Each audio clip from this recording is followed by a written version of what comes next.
Agora vai. Oi, gente, boa noite. Bem-vindos ao segundo evento da Symbio BR Talks. Hoje a nossa palestra vai ser um pouquinho de uma misturinha de empreendedorismo e metodologias voltadas para educação em biologia sintética. E nós estamos contando com a presença do nosso queridíssimo, estimadíssimo Guilherme Kundlat. O Guilherme fez parte de vários times Aiden ao longo da carreira dele como iGamer. Ele é um dos dinossauros do Aiden no Brasil. Em 2018, se eu não estou enganada, ele fundou a PABIRU, que foi uma startup voltada para a educação em biologia sintética no Brasil. E agora ele está terminando o mestrado dele pela Unesp, com um projeto super legal para ensinar a técnica de CRISPR para alunos do ensino médio. Muito bem-vindo, Gui. A gente te agradece muito por ter aceitado o nosso convite e a tela é toda sua. Obrigado, Cecília. Obrigado, pessoal, pelo convite. É muito legal estar falando com vocês e falar de um assunto que eu gosto muito, que eu tenho trabalhado bastante nos últimos tempos. Eu queria pedir desculpa de antemão, que eu estou meio gripado hoje, então talvez eu esteja com a voz meio engraçada, falando mais devagar. Talvez seja, tem gente que prefira, né? Que eu vou falar um pouquinho mais devagar do que vocês estão acostumados. E a ideia da nossa conversa, eu quero contar um pouquinho algumas coisas que eu tenho feito, mas principalmente a ideia é inspirar vocês e auxiliar vocês, quem tiver interesse em trabalhar com algum projeto educacional dentro dessa área. Então, vou contar um pouquinho do que eu tenho feito, mas eu queria também deixar, claro, dentro da minha visão de mundo, dentro do pouquinho que eu aprendi nos últimos anos, um caminho para quem tiver interesse em desenvolver projetos similares e que está começando agora. Então, eu preparei uma breve apresentação e, basicamente, a ideia aqui é contar para vocês um pouquinho do que eu tenho feito e de como caminhos que vocês podem seguir se vocês tiverem interesse em trabalhar com algo similar.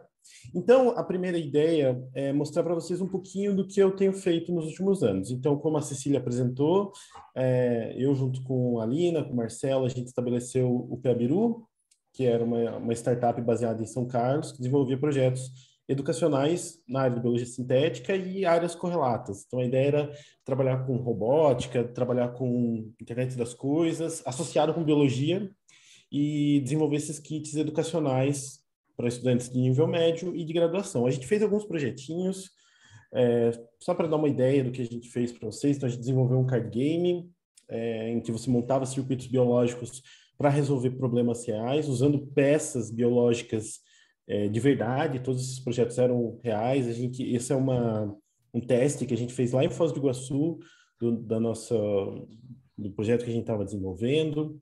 Esse é o Tuco, que é um tucanozinho, um robozinho que cuida de uma planta. Então, a ideia é que ele vinha desmontado, então os estudantes aprendiam um pouquinho de botânica, um pouquinho de robótica, um pouco de internet das coisas. Ele tinha um aplicativo que era associado com ele, então você conseguia programar as funções dele para os diferentes organismos. A gente teve também o Tertúlia, que foi um evento que a gente organizou em São Carlos, e nele a gente expôs um projeto de bioarte que a gente fez junto com o pessoal da Unesp. Então, os alunos de graduação utilizaram alguns micro-organismos coloridos para criar quadros, e a gente fez uma exposição disso. Então, como vocês podem ver, são alguns projetinhos relativamente simples, ligados à educação em biotecnologia, talvez seja a melhor forma de resumir. Eu não vou me alongar aqui muito na experiência do PABIRU, mas depois, se vocês quiserem conversar mais sobre isso, aí, quando a gente for para a discussão, aí vocês perguntem e a gente dialoga um pouquinho mais sobre isso. O projeto que eu estou trabalhando atualmente, e que eu vou falar um pouco mais para frente, como a Cecília comentou, para o ensino de CRISPR. Então, a gente desenvolveu alguns kits utilizando corte a laser para ensinar tanto o dogma central da biologia, né, DNA virando RNA virando proteína, quanto como você consegue ir lá dentro de uma célula e editar isso, né, e mudar a tua sequência de DNA. E a gente está levando isso para escolas públicas aqui de São Carlos. Então, provavelmente foi daí que eu peguei minha gripe essa semana. Nos últimos 2 dias eu estava em escolas testando isso daqui. Então, eu vou falar um pouquinho mais para frente sobre ele e usar ele como um exemplo. Mas a ideia aqui não é focar nessas experiências, nesses projetos que eu desenvolvi. O que eu acho que é mais interessante para vocês é contar de uma forma mais abstrata como se faz um projeto dessa forma, para que, se alguém tiver interesse em trabalhar nessa área ou curiosidade, é, possa ir seguir essas dicas. Não é bem um roadmap, não é bem um caminho, são algumas dicas dessas minhas experiências nos últimos anos. Então, em primeiro lugar, antes de falar em mais detalhes sobre o desenvolvimento desses projetos, eu queria discutir com vocês um pouquinho sobre por que educação em biotecnologia ou educação em biologia sintética.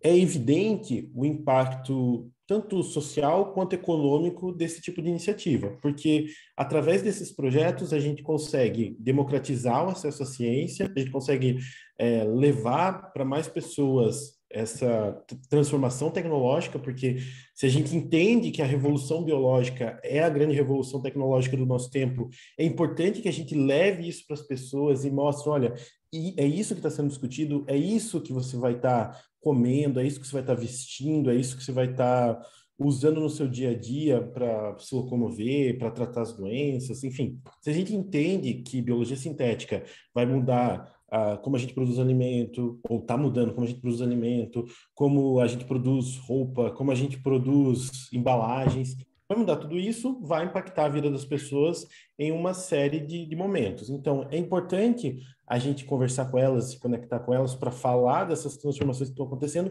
tanto para inspirar e captar essas pessoas e trazer elas para o nosso campo, para termos mais pessoas trabalhando em biotecnologia, quanto para apresentar essas tecnologias para elas para que elas tenham adesão lá na frente. E é o problema que a gente vê, por exemplo, com as vacinas, né? Se as pessoas não entendem as vacinas, pode ser que elas recusem as vacinas.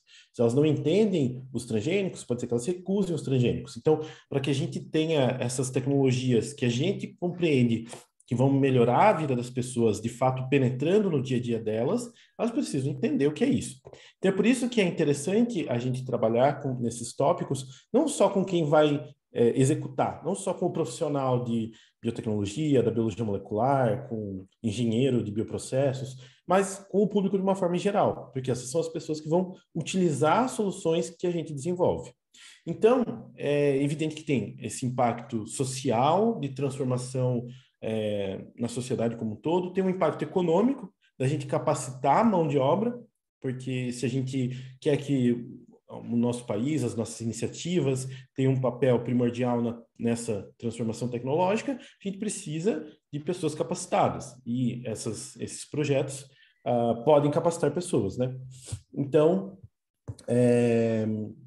tem essa questão econômica, mas o que eu queria também colocar para vocês é o que dá para fazer com esses projetos concretamente. Então, eu não quero falar só, olha, é muito interessante, é muito importante, vai transformar as pessoas, uma escola vai transformar uma comunidade, vai transformar uma cidade, vai transformar um país. Eu queria colocar isso também em coisas mais tangíveis para a gente, só para isso é mais interessante quando a gente está falando para pessoas que não entendem ainda ou não compreendem a importância desses projetos, mas é para materializar mais um pouquinho esse impacto. Talvez esteja um pouco confuso, mas o que eu quero mostrar para vocês é, primeiro, do ponto de vista acadêmico, esses projetos são publicáveis, que é uma coisa que as pessoas da academia volta e meia ficam surpresas quando descobrem essas coisas. Então, você tem projetos de ensino de biologia sintética que são publicados em grandes revistas de alto impacto. Eu trouxe aqui 4 exemplozinhos, mas vocês conseguem encontrar dezenas nas mais diversas áreas da biologia molecular, da biologia sintética. Então, são alguns exemplos bem clássicos, né, bem conhecidos, e não foi à toa que eu escolhi eles, porque não é só em termos de publicação que a gente pode ter esse impacto. Alguns desses foram as equipes que desenvolveram esses projetos, são as equipes que lideraram algumas startups. como, por exemplo, a Labster. A Labster é uma startup que surgiu na Dinamarca, hoje ela tem escritórios em Boston também, talvez tenha em outros lugares, o que eu conheço é em Boston e Copenhagen, mas eles desenvolvem sistemas para ensino virtual, laboratórios virtuais para o ensino de uma série de tópicos. Eles começaram com biotecnologia, então eles têm esses softwares para uma série de tópicos diferentes. Por exemplo, quando eles começaram a trabalhar com CRISPR, foi um que deu bastante repercussão, mas hoje eles têm uma série, é bem extenso o programa deles e é utilizado em escolas e em universidades na Europa. Eles já arrecadaram mais de 140 milhões de dólares em financiamento. É uma startup que tem crescido bastante. Outro exemplo, eu acho que é um pouco mais popular aí no mundo da biologia sintética, são os BioBits. É uma startup que desenvolve sistemas cell-free, né? Sistemas livres de células para o ensino de uma série de tópicos de biologia sintética. Então, o que eu queria colocar aqui para vocês é desenvolver um projeto com educação voltado para um desses sistemas de fronteira, dentro de biologia sintética, dentro de biotecnologia, enfim, do ponto de vista de carreira do pesquisador, né, que precisa da publicação, é super publicável em revistas de grande impacto, e do ponto de vista de empreendedorismo, também existe, evidentemente, um mercado para isso, e a gente tem visto iniciativas de sucesso, como essas duas que eu estou colocando para vocês. Existem outros exemplos também. Depois a gente pode conversar um pouquinho mais sobre isso. Então, projetos de educação em biologia sintética são legais, são importantes, têm um grande impacto social, mas eles também fazem sentido tanto para a academia quanto para o mundo do empreendedorismo. Então, eles se tornam coisas reais, né, materiais, seja publicação, seja startup.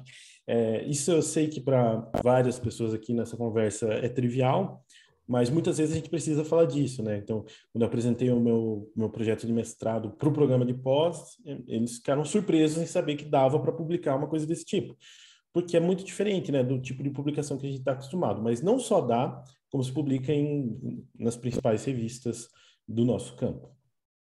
Certo? Então, isso aqui é só para vender um pouquinho o nosso peixe desse tipo de projeto, mas o que eu quero falar para vocês mesmo é como se desenvolve, assim, vamos dizer que algum de vocês aí que está ouvindo nesse momento quer desenvolver um projeto desse. Eu quero usar impressão 3D para produzir as moléculas e montar o circuito genético e mostrar como ele funciona. Ou, eu quero fazer um projeto de bioarte usando micro-organismos modificados para ensinar tanto a parte de biologia molecular de transformação, quanto algumas técnicas de microbiologia, quanto falar o que é um OGM, o que é um transgênico.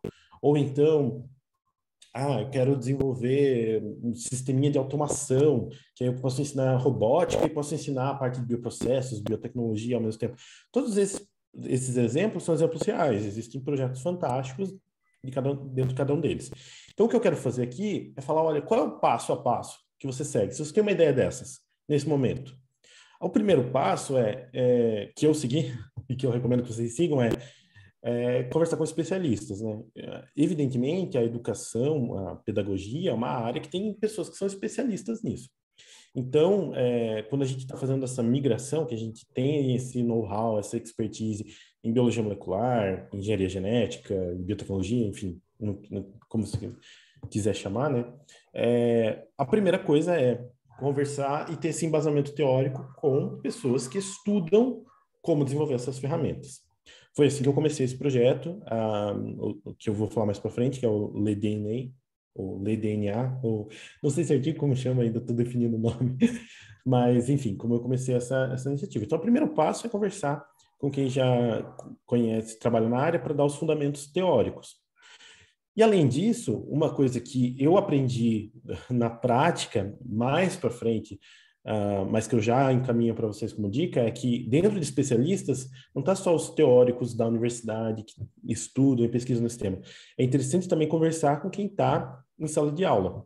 Então, no meu projeto, a gente teve inputs muito bons, fundamentais, que vieram da professora da escola em que a gente ia executar a atividade. E ainda bem que ela deu essas ideias antes de eu ir lá. Hoje eu sei como eles foram importantes. sem eles não teria dado certo. Então, porque a vivência em sala de aula é muito diferente da vivência da teoria, né? Existe uma série de desafios que essas pessoas que trabalham com ensino vivenciam e superam diariamente. Então, trazer esse input também é muito importante. E a gente vê, ou pelo menos o que vários professores da rede pública aqui de São Carlos me passaram, foi que esse input às vezes falta na elaboração do material didático que eles mesmos usam. Então, muitas coisas acabam não funcionando porque não tem, pelo menos dentro da realidade deles, não se ajusta ao tempo que eles têm disponível, aos materiais que eles têm disponíveis. Então, por exemplo, uma mudança muito importante foi que, quando eu desenvolvi o kit, que eu vou mostrar mais para frente um pouquinho para vocês, não vou entrar em muitos detalhes, porque a gente ainda está nesse processo, né? Ele não está finalizado, mas o kit tem mais de 100 peças. Então, eu tinha uma caixa de madeira, colocava as 100 peças dentro e levava. Quando eu mostrei isso para a professora, ela falou, olha, isso não funciona. Se você der isso para os alunos, eles vão ficar meia hora só procurando a peça que você quer que eles usem. Então, você tem que ter divisórias, tem que ter uma caixinha que faça sentido. Então, foi uma coisa que a gente incorporou no design. Outra coisa, eu tinha planejado a atividade de 45 minutos, que é uma aula, né? Ela deu risada quando eu falei isso. Ela falou, não. Você considerou que eles têm que... Porque a escola que a gente está fazendo os testes, ela é uma escola que os alunos trocam de sala, né? Então, os professores têm as salas e os alunos andam até as salas. Olha, quanto tempo você acha que leva para eles chegarem na sala de aula? Quanto tempo você acha que leva para eles responderem um questionário socioeconômico? 45 minutos não vai dar para nada. Então, ela me forçou, entre aspas, né? Ela que sugeriu e impôs, né, que seria uma atividade de 1h30. E em 1h30 é muito difícil de cumprir tudo. Se fosse 45 minutos, não ia ter funcionado. Por quê? São coisas da vivência em sala de aula. Quando eu fazia os testes no ambiente controlado, com 2 alunos, em 45 minutos dava para fazer tudo. Agora, com uma turma de 35, 40, é outra conversa. Então, antes de tudo, lá no início do projeto, é preciso desses inputs, dessas ideias de quem, de fato, trabalha e vivencia nessa área. Em segundo lugar, tem uma questão que é bem interessante, né? E aqui eu estou realmente tentando fazer um guiazinho, tá? Um passo a passo do que você precisaria fazer se você fosse desenvolver um projeto desse tipo. Tem uma questão interessante quando você trabalha com projetos educacionais, que o objeto da tua pesquisa, o que você vai tentar medir, é o impacto desses projetos, certo? E como você vai medir isso? Você vai tentar mensurar a mudança que eles fazem nos alunos que estão participando. Isso pode ser de várias formas. Pode ser que você mude o interesse deles por ciência, o interesse deles por por fazer faculdade, o interesse deles por biologia. Isso é uma possibilidade. Outra possibilidade é você ensinar o que você se propõe a ensinar. Então, pode ser que você ensine, no meu caso, né? Pode ser que eu ensine CRISPR para um aluno de ensino médio. É uma possibilidade. Mas o que eu estou medindo aqui? Eu estou medindo o conhecimento ou o interesse de um ser humano. Então, em essência, esse tipo de pesquisa é pesquisa em humanos. Então, você vai precisar da aprovação do comitê de ética. É uma coisa que muitos projetos de biologia sintética não precisam. Então, como que isso funciona? Tem uma plataforma, que é a Plataforma Brasil, que é onde você vai ter que submeter uma série de informações. E o que você precisa incluir? Em primeiro lugar, Sim. riscos... Oi? Alguém falou? Alguém quer fazer uma pergunta? Posso continuar? Vou continuando. Se quiser fazer pergunta, é só falar, tá?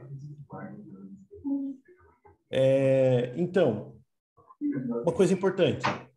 Todo projeto que envolve humano tem riscos. Então, se você faz uma pecinha com impressão 3D e dá para um estudante, existe risco aí. Pode parecer que não, mas existe. Então, pode ser que só de você ir lá na escola, você está tirando tempo de aula dele. Pode ser que ele fique estressado porque ele está quebrando a rotina dele. Pode ser que isso cause ele fique constrangido de estar participando da atividade. Todos esses riscos existem. E aí o que você tem que pensar é como você vai mitigar, como você vai diminuir esse risco.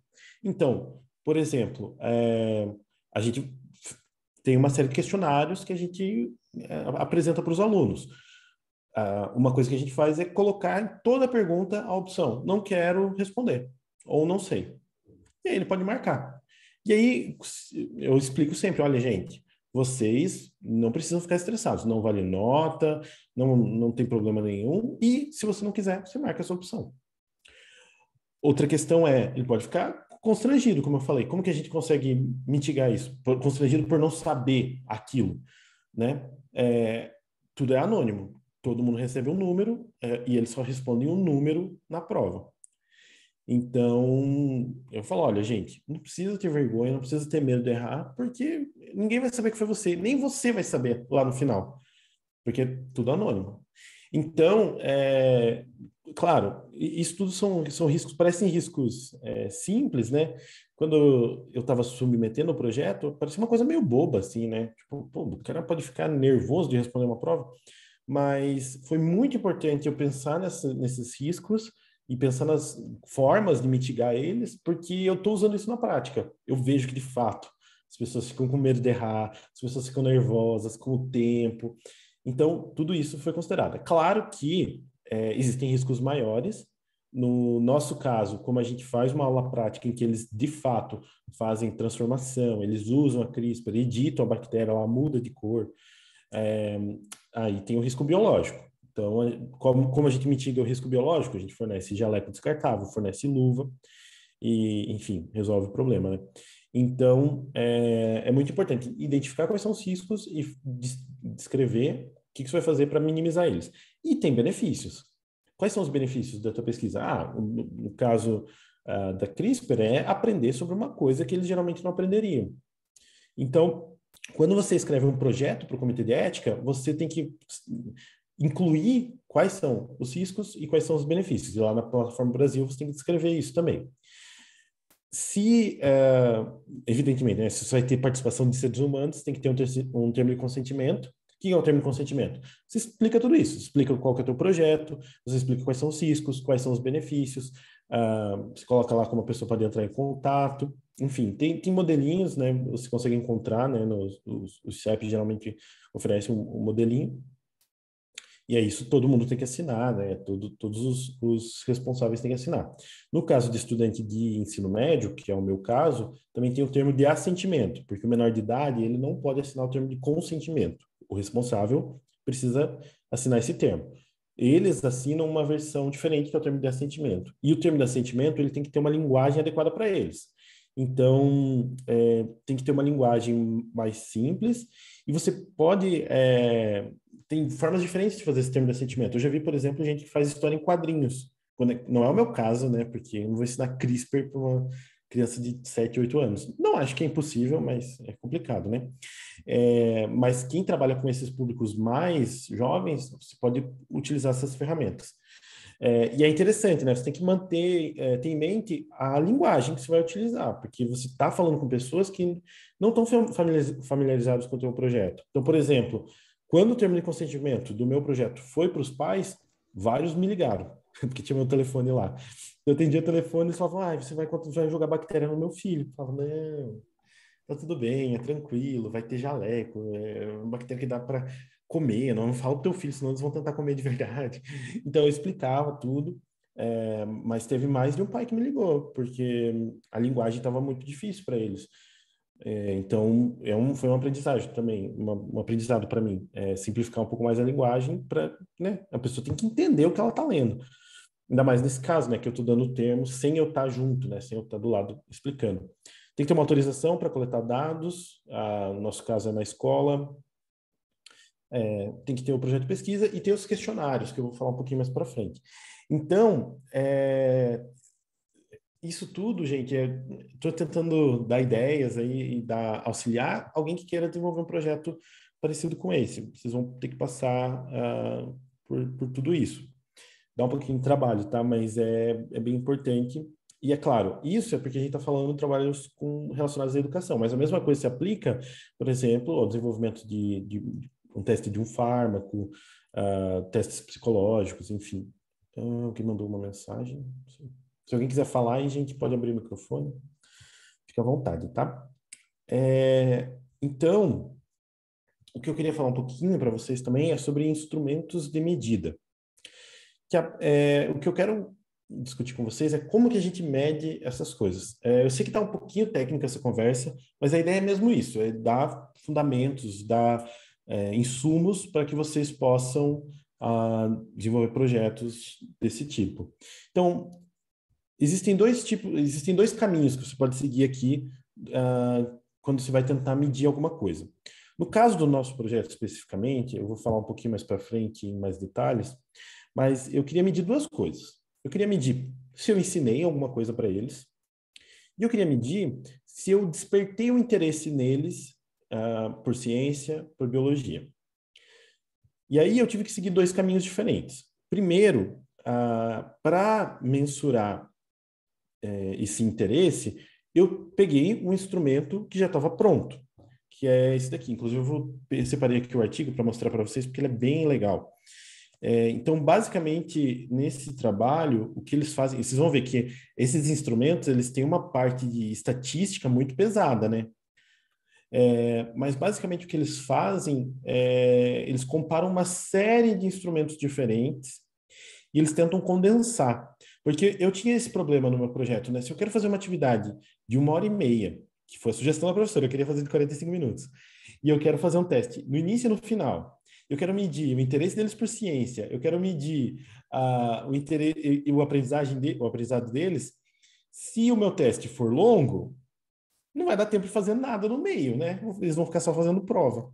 Então, esse é um artigo bem interessante, depois eu até posso passar, se alguém quiser, que eles comparam esses instrumentos, e vocês vão ver que tem uma parte estatística bem interessante para tentar condensar. E aí eles chegam eles partem de instrumentos que tem 70, 80 perguntas e chegam nessa versão resumida. E foi a partir disso daqui que foi esse instrumento que eu peguei. Eu não peguei ele na íntegra, mas foi esse instrumento que eu apliquei para medir o interesse por ciência. Então, nesse caso é mais fácil, porque toda essa parte estatística eu não preciso fazer. O instrumento já está validado. As pessoas já sabem que ele mede o que ele se propõe a medir. A segunda parte, eu precisava de um teste de CRISPR, basicamente, para saber se alguém sabe CRISPR. E não encontrei um instrumento desse tipo na literatura. Claro, é uma coisa bem específica. Então, se você for desenvolver um projeto para ensino de biologia sintética, muito provavelmente você não vai achar um instrumento que já foi desenvolvido, que já foi medido para o que você quer ensinar. Como que você pode fazer? O que eu utilizo é esse software, que é o JMetric, e aí, que é um software open source e gratuito, que ele faz uma análise. A ideia aqui eu quero saber se a minha prova mede o que eu quero que ela meça. Então, imagina que eu faço uma pergunta para você, tipo, o que você precisa colocar num tubinho para fazer usar CRISPR-Cas para editar uma bactéria? E aí você vai lá e responde, né? Pode ser com alternativas e tal. Se você acerta, isso significa que você sabe a resposta? Não. Pode ser que você chutou. Se você erra, isso significa que você não sabe aquele conhecimento? Não. Pode ser que você esteja num dia ruim, pode ser que você, sei lá, brigou com seus pais, né? Pensando ali nos meus alunos de ensino médio, brigou com os pais, ou vai ter uma atividade musical. Teve isso, um dos dias tinha uma atividade, logo depois musical, e eles estavam todos distraídos. Pode ser que esteja distraído por causa disso, ou sei lá, você quer ir no banheiro, tá com pressa. São seres humanos, né? É muito complexo. Então, o que a gente faz com essas metodologias é tentar entender quanto a pergunta que você está fazendo mede conhecimento. Então, a ideia é meio que validar a tua prova. Então, você usa as respostas dos alunos como input nesse software. Tem outros que fazem, né? Esse é o que eu uso e recomendo. E aí, você usa a teoria da resposta ao item, faz uma espécie de modelagem ali, para tentar ver pelas taxas de acerto se aquela pergunta está medindo o que você quer que ela esteja medindo. E aí, depois que você faz essa análise, você vai tirar ou não algumas das perguntas do teu teste. E aí, depois que você fez essa validação, aí você pode comparar os diferentes grupos através da pontuação deles no teu teste. É um pouco complicado, tá? A parte estatística aqui eu não vou entrar, que é muito, muito complexa. O software é bem legal, ele tem bastante tutorial no YouTube de como utilizar. Então, se alguém for fazer um projeto nessa área, eu recomendo esse software, tá? Também podemos falar mais sobre isso nas perguntas e respostas, se alguém quiser. Então, aqui, assim, tá tudo muito abstrato, eu sei que tá um pouquinho denso, mas é porque eu queria fazer esse guia para vocês. E agora, talvez fique um pouquinho mais claro, porque eu vou usar como exemplo o nosso projeto. Então, o que a gente fez? Eu desenvolvi um modelo usando corte a laser. E eu também desenvolvi um Bacillus subtilis. Aliás, a gente já tinha no laboratório um Bacillus subtilis que tinha GFP no genoma dele. Então, ele já era, naturalmente não, né? Ele já era originalmente verde, com fluorescência verde. E eu desenvolvi um plasmídio que tem a proteína Cas, tem um guia e tem um molde. Então, o que esse plasmídio faz? Quando você coloca ele no bacillus, o guia a proteína Cas, eu corto o gene da fluorescência verde e o meu DNA doador fornece uma sequência para a fluorescência vermelha. Então, isso é uma aula prática que eu consigo fazer em 1h30, né? Basicamente o que eles fazem é uma transformação, e depois eu dou para eles as células transformadas, a gente faz a gente passa, né, para outra plaquinha para fazer a perda do plasmídio. Depois eu posso explicar mais detalhes se alguém quiser, né? Porque aqui eu vou entrar mais em CRISPR mesmo, como funciona. Então a gente faz isso numa aula prática e no final eles veem se está verde e se está vermelha. E uma aula teórica. Eu tenho 3 instrumentos de medida. Eu tenho um questionário socioeconômico, que é importante para eu ver se existe alguma influência socioeconômica no meu resultado final. Então, na verdade, o que eu quero aqui é só tirar a influência socioeconômica. Falar, ó, não tem a ver a condição socioeconômica do estudante com o resultado final. Eu espero fazer isso, né? Eu tenho um questionário de interesse, que é o que eu mostrei para vocês, que é o que já está descrito na literatura, e eu tenho o meu questionário técnico. E esse questionário técnico eu dividi em 4 partes. Perguntas sobre o dogma central, né? DNA virando RNA virando proteína, que é o que eles já deveriam aprender no ensino médio. Perguntas sobre o funcionamento da CRISPR, a realização da técnica, tipo, o que você precisa colocar para ela funcionar. Uma segunda parte do funcionamento do CRISPR, que é uma parte mais molecular, que é, olha, o que acontece lá no DNA, né? Como você pode desenhar um guia, como você pode desenhar um molde para o reparo.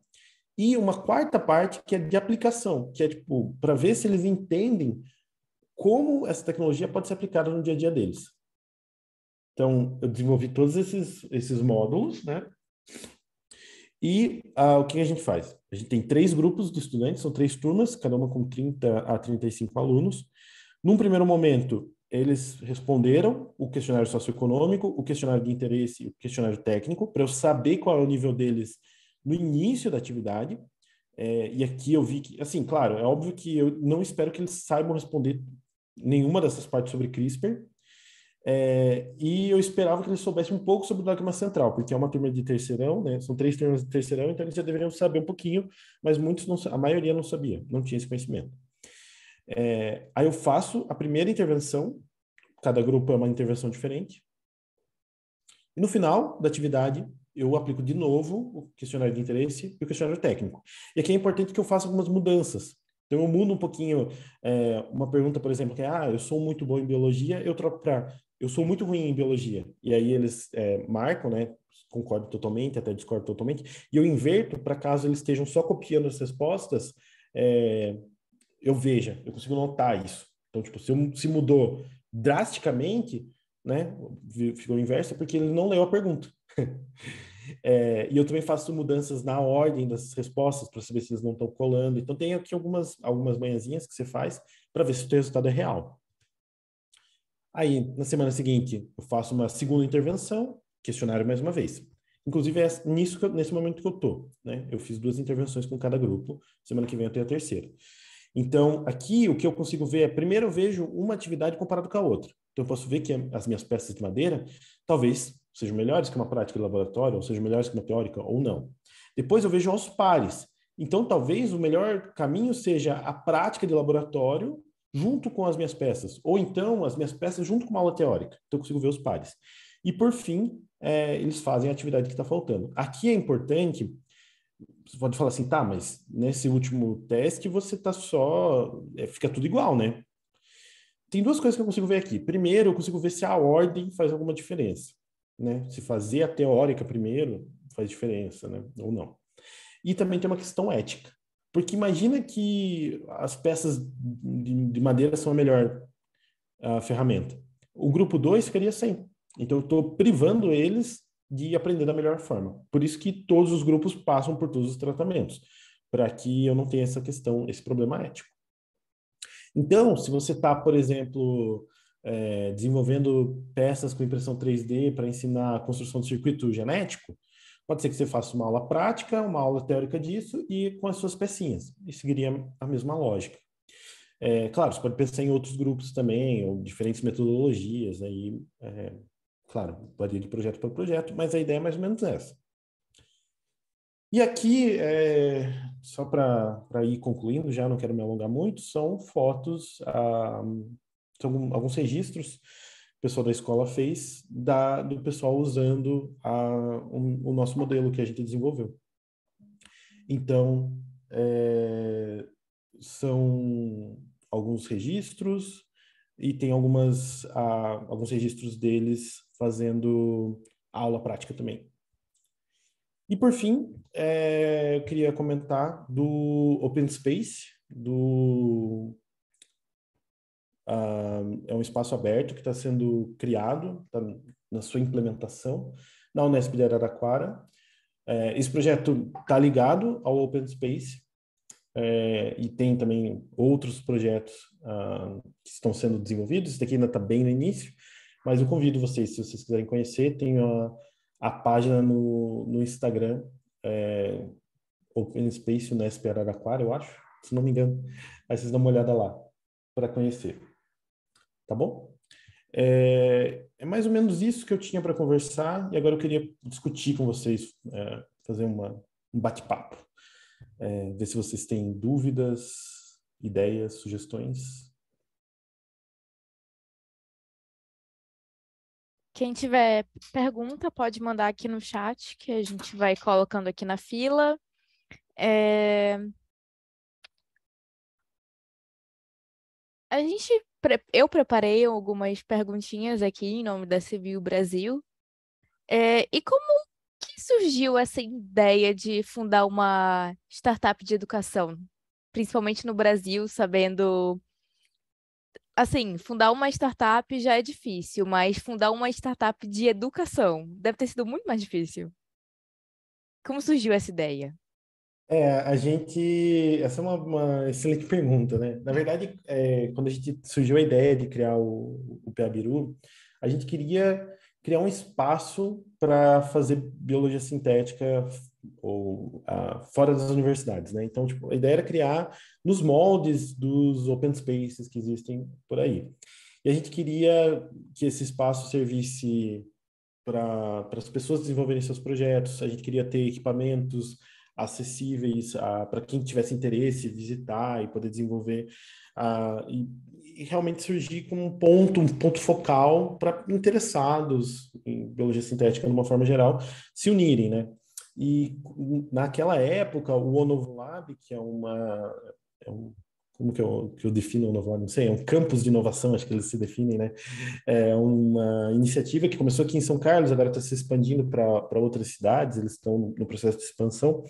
Eles estavam começando, eles estavam em uma antiga fábrica de tecidos abandonada, que ficou décadas abandonados aqui em São Carlos, eles estavam trazendo uma série de startups e reativando o espaço.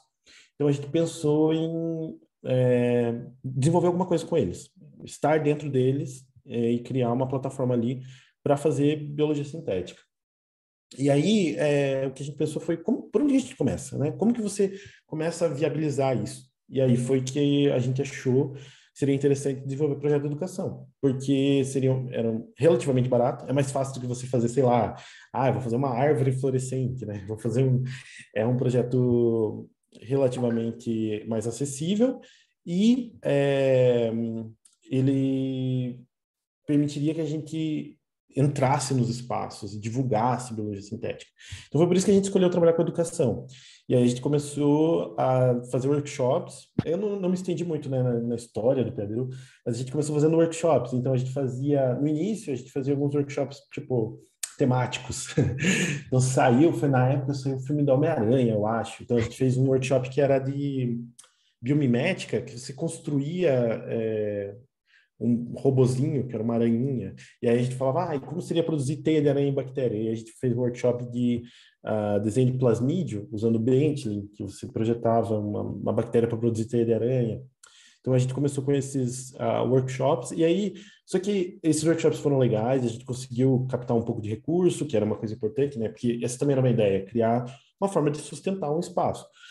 Então a gente conseguiu captar um pouco de recurso, a gente conseguiu atingir um público, só que era uma coisa muito pequena, porque envolvia, né, pessoas estarem em São Carlos. Então, ou teria que ser uma coisa muito mirabolante para atrair pessoas de outro lugar, ou, sei lá, teria que ser um circo, né, que a gente fosse viajando por aí, que também seria uma ideia legal. Mas aí a gente pensou que seria mais interessante a gente desenvolver kits, porque aí a gente esses kits poderiam ir para o Brasil inteiro, ou para até, enfim, sei lá para onde. Então a gente começou a desenvolver os kitzinhos, e aí tinha o kit do Tuco, que foi o que eu mostrei para vocês, o kit do card game de biologia sintética, e um kit de ótica. A gente tinha um projeto de ótica bem legal também. Mas aí veio a pandemia e as coisas. Mas foi por aí. Por isso que a gente escolheu esse caminho. Foi o que a gente achou viável para viabilizar um espaço de inovação em biologia sintética. Mas vocês chegaram a comercializar esses kits? Muito pouco, assim, né? Não foi nada em escala. A nossa ideia, a gente desenvolveu eles ao longo de 2019, e a ideia era lançar um financiamento coletivo para o início ali em 2020, fevereiro, março de 2020, para comercializar eles, para também, claro, né? Porque tudo que a gente fazia era muito ligado à comunidade, então era a ideia que surgisse uma comunidade em volta desses kits, só que aí veio a pandemia. E aí a gente acaba deixando esses projetos de lado, né? Então, eles nunca viram... A gente tem alguns desses card games por aí, eu acho que tem uma ou outra cópia do Tuco, mas é coisa muito pontual, assim, nada... A gente não conseguiu escalar, né? Não chegou a escalar. Só uma pergunta aqui, curiosidade minha mesmo. É porque, por exemplo, tem a BioStore, que agora eles vendem, por exemplo, brinco de DNA, serotonina e tal. Também tem a Doppel. Você chegou a entrar em contato com algum deles na época para tentar fazer alguma Não. parceria para fazer sorteio ou vender? Não, né? Não, a gente chegou a fazer alguns contatos, algumas conversas com o pessoal mais ligado a kit de robótica, umas coisas assim, ou board games educacionais. A gente chegou a ter alguns contatos, mas a gente não chegou a materializar nada, não. Não. Inclusive, é uma coisa que a gente está discutindo entre nós, né? Porque hoje em dia o Pebiru não existe mais, né? Startup, mas as pessoas que fizeram o Pebiru estão por aí, né? A gente está pensando em como colocá-las, essas ideias no mundo, né? Porque uma das nossas ideias é que tudo fosse open source, até para permitir modificação, porque tinha essa ideia da comunidade, né? Uma coisa muito orientada à comunidade. Então, a gente está vendo, assim, a ideia é de talvez por outro caminho, que não startup, que não empresa, é, colocar isso no mundo. É uma ideia aí para o segundo semestre, quem sabe? Próxima vez que eu fizer uma palestra, eu conto se deu certo.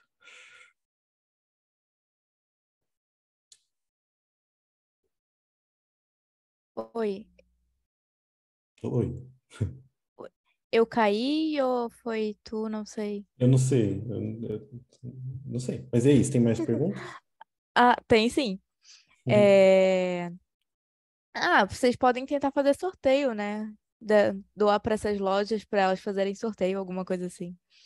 É. É, Houve alguma diferença no aprendizado? Quer dizer, você ainda está fazendo, né? Mas você já É. percebeu que se houve alguma diferença, é, É, entre a ordem das aulas? eu não terminei a análise estatística de tudo ainda, Então, eu posso te dizer o que eu acho, não o que os números dizem. Eu não posso te dizer com a certeza dos números, né? A gente sabe que às vezes tem uma diferença, mas ela não é estatisticamente significativa. O que eu vi até agora, eu estou exatamente nesse processo de ir na escola, né? Então, a gente testou nas últimas 2 semanas, testou 2 metodologias. Semana que vem eu vou concluir a terceira, né? O que a gente viu, o que eu vi na primeira semana foi que os resultados com o modelo foram melhores. E o que eu vi na segunda semana é que a combinação modelo e prática funcionou bem. Então, me parece que é por aí. Mas eu ainda não tenho certeza estatística disso, né? Mas deu para ver uma diferença muito grande com o início. As primeiras vezes, os primeiros testes, assim, a maioria esmagadora não respondia nada, tipo, fazia nenhuma pergunta da prova. E agora, na segunda semana, especialmente esse grupo que fez com as peças primeiro e depois fez a prática, muita gente conseguiu fazer a prova inteira, assim, o pessoal realmente foi melhor. Mas eu não sei, talvez na hora que eu fizer a estatística disso, o resultado não seja tão diferente, né? Vamos ver. Então não está concluído, não tem o resultado concluído. Espero em breve ter aí resultados bem legais. Aí eu mando um paper para vocês, legalzinho, contando toda a história. Mas a aula prática sozinha não funcionou muito bem. Foi a pior intervenção no primeiro momento.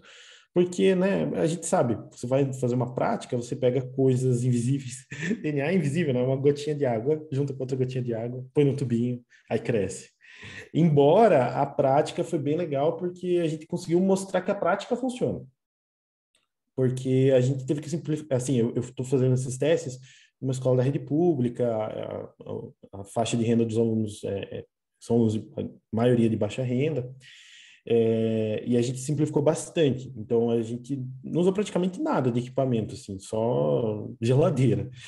Então, né, eles não usaram fogo, por exemplo. Então, a gente achava que muita coisa ia contaminar, que a transformação, né, a gente fez com um tempo muito menor do que a gente faz no laboratório para caber dentro da aula de 1 hora e meia, sem agitação, porque não tinha shaker, sem aquecimento, sem nada. E das 14 duplas que fizeram a primeira aula prática, né, 8 conseguiram transformar o bacilos com sucesso. Então, foi legal, sim, também a gente mostrou que a prática também funciona, né? Então, Nossa, muito legal.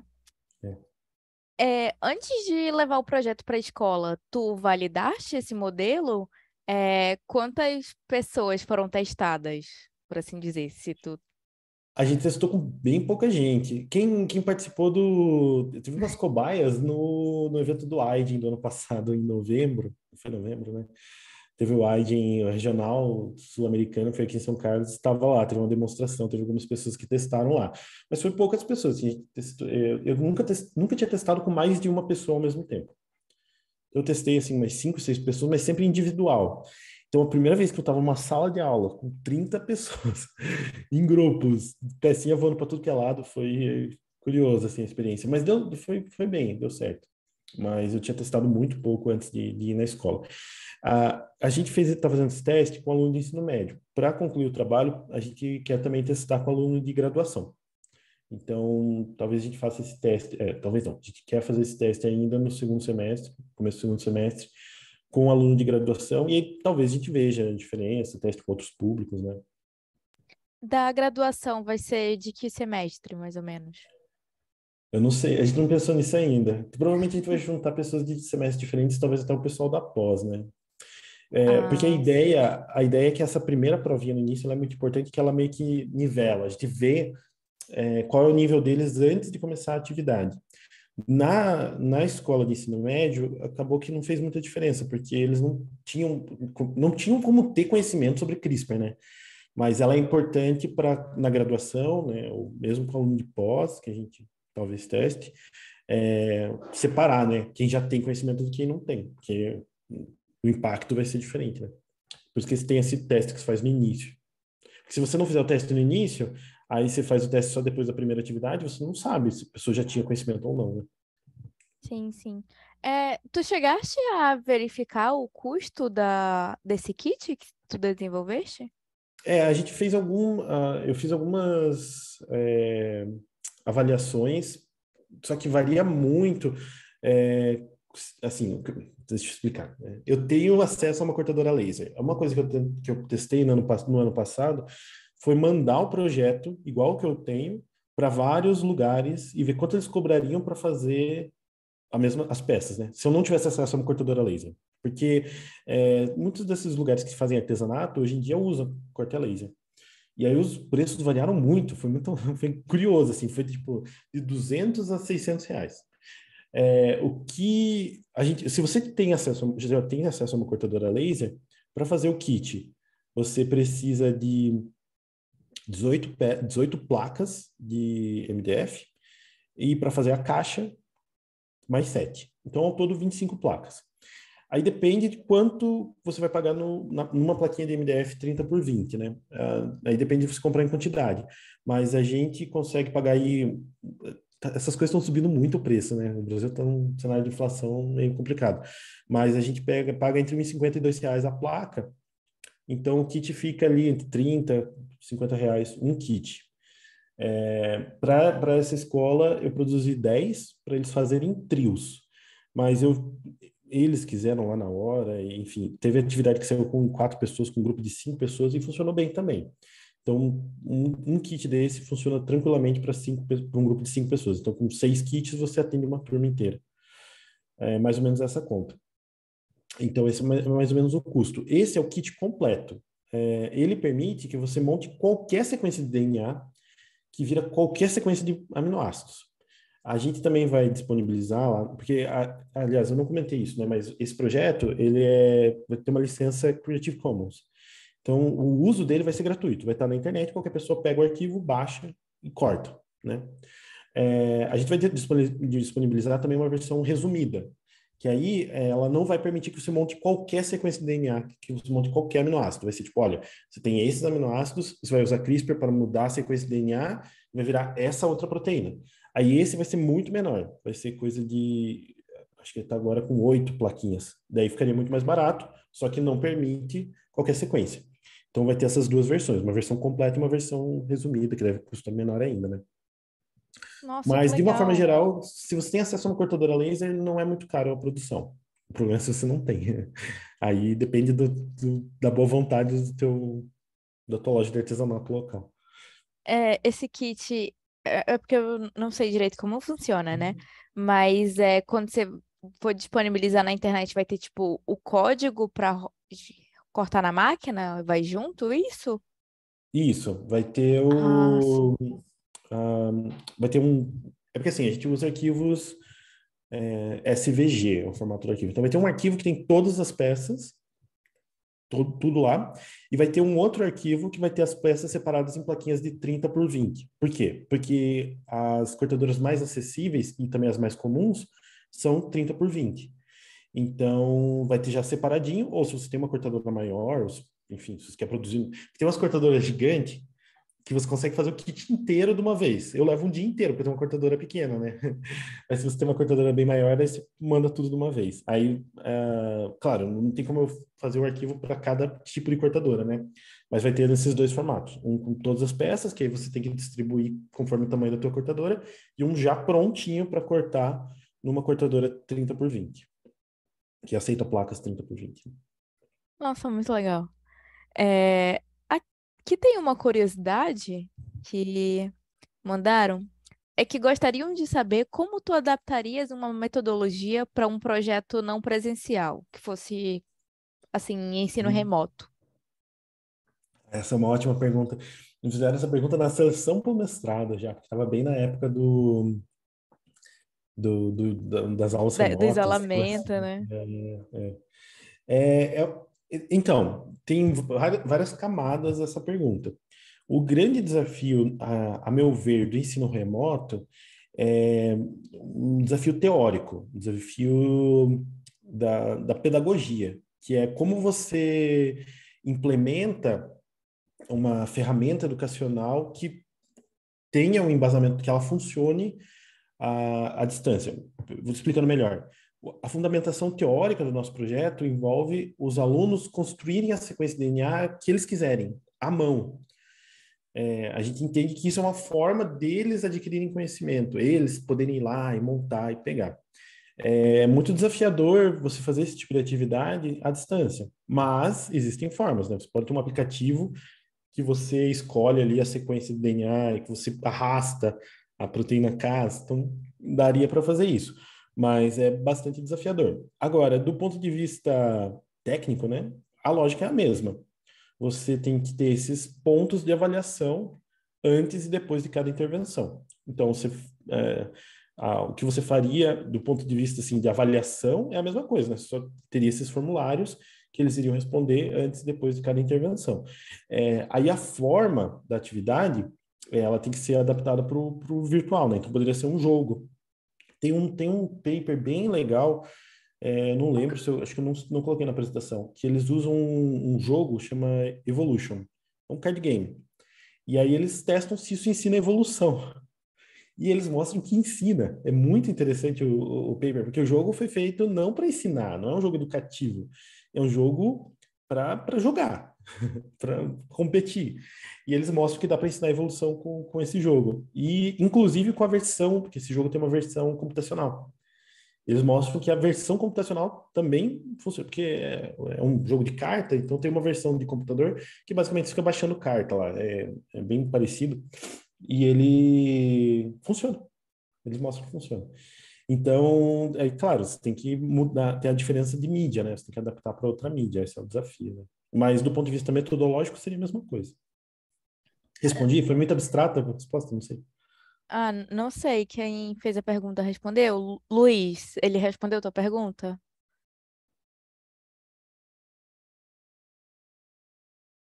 O Luiz tá aqui ainda, não sei se ele ouviu. Tudo bem. É, É, é, os planos de retomar o PA Biru existem? essa é uma boa pergunta. No ponto de vista da essência espiritual, sim. Mas não no formato startup. Eu acho que foi muito legal, assim, a gente aprendeu muito sobre empreendedorismo e tal, mas não é o formato ideal para o que a gente queria fazer. Então, como um grupo de pesquisa, como talvez uma instituição sem fins lucrativos, talvez sim, mas não no formato que existia. Mas, como eu falei, né, a gente quer retomar alguns aqueles projetos, porque eles são meio prontos já, só estão na gaveta. Então, a gente quer dar a luz para eles no futuro breve, bem breve. A gente está conversando Não, sobre isso. uma pergunta que eu tive agora que você mostrou o Tuco é: você programava, tinha um aplicativo para programar ele ou era em circuito nele mesmo? Tipo, quantas Tinha um vezes por dia ele. aplicativo, tem um videozinho até, eu acho. Não sei se. Depois eu até posso mandar para vocês se vocês quiserem. A gente Achei tinha super desenvolvido um legal. aplicativo e aí você conseguia mudar, tipo, quanto de água você quer dar. E tinha algumas outras coisas que você conseguia mudar no aplicativo. Porque daí ele monitorava, né? Tipo, se precisava irrigar, ele irrigava sozinho. Só que você tinha que dizer para ele quanto de água aquela planta precisava, né? Para ele saber qual que era o nível, a partir de quando ele irrigava. Tinha umas coisas assim. Aí ele monitorava a O, luz. tu, o Tuco foi inspirado no livrinho do BioBuilder? Que eles colocam um negocinho sobre regar a água e tal? Não, Ou não, não? não. Eu não sei de onde veio a ideia. É uma boa pergunta. Isso eu tenho que perguntar para mim, né? Eu acho. De onde veio a ideia do Tuca, eu não sei. Uma boa Que no pergunta. Não livro do lembro. BioBuilder ele coloca um exemplinho de como organizar. Quer dizer, organizar não. Como você faria para regar uma planta de diferentes maneiras, utilizando abordagens Hum, de engenharia, da biologia e uma outra abordagem. Aí você mostrou, eu fiquei pensando nisso. Não, não. Acho que não. Eu não lembro de onde veio. Mas a ideia era trabalhar com a internet das coisas. Só que a ideia era uma internet de uma coisa que era viva, que era uma planta, né? Então tinha uma coisa legal. É, alguém tem mais alguma pergunta? Senão eu vou encerrar com uma pergunta que tô deixando para todo mundo agora. É, como você vê o futuro da biologia sintética no Brasil e no mundo? Essa é uma É a grande pergunta pergunta, né? clássica. Essa é uma grande Clássica pergunta. e sempre bem capciosa. Esse é um desafio muito grande, né? entender qual que é o Brasil, o papel do Brasil nesse jogo, né? Porque a gente tem um potencial muito grande, a gente tem uma indústria biotecnológica que não tem em outros países, né? Quando você fala que anda de etanol para cima e para baixo, tem um monte de gente que acha estranho. Quando você fala em biocombustíveis, tem gente que acha que está falando de futuro, mas a gente tem essa opção no posto de gasolina aqui. A gente tem uma biodiversidade extraordinária, a gente tem uma tradição em pesquisa em biotecnologia, então a gente tem muitos ingredientes para ter um papel central nessa transformação tecnológica. Então, agora, se isso vai se materializar, se isso vai de fato acontecer, passa por muitas coisas. Passa pelas pessoas que estão nessa reunião, passa por políticas governamentais, passa por uma série de fatores. Eu acho que o Brasil tem um potencial de ser um dos líderes da revolução da biologia sintética, mas eu não sei se o Brasil vai consolidar esse potencial.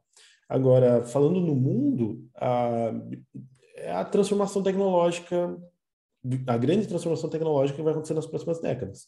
A gente vive num mundo que ele é baseado em petróleo. Então não é só, a gente não tem petróleo só para andar por aí, né, para dirigir o carro.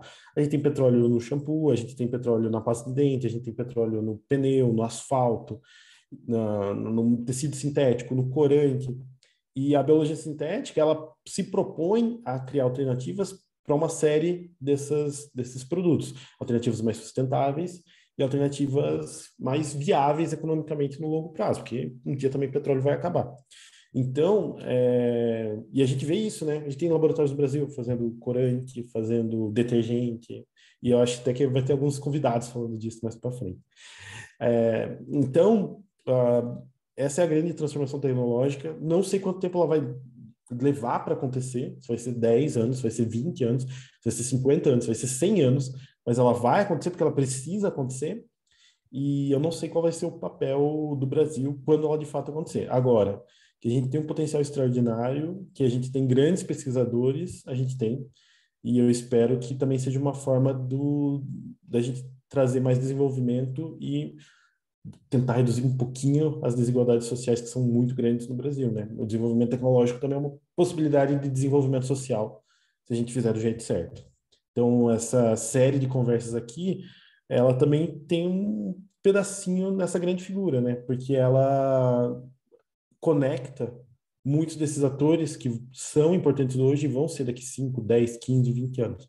Então, eu fico muito feliz de estar aqui, mas também fico muito feliz de estar conversando com algumas dessas pessoas que eu sei que vão fazer parte dessa transformação no Brasil e no mundo.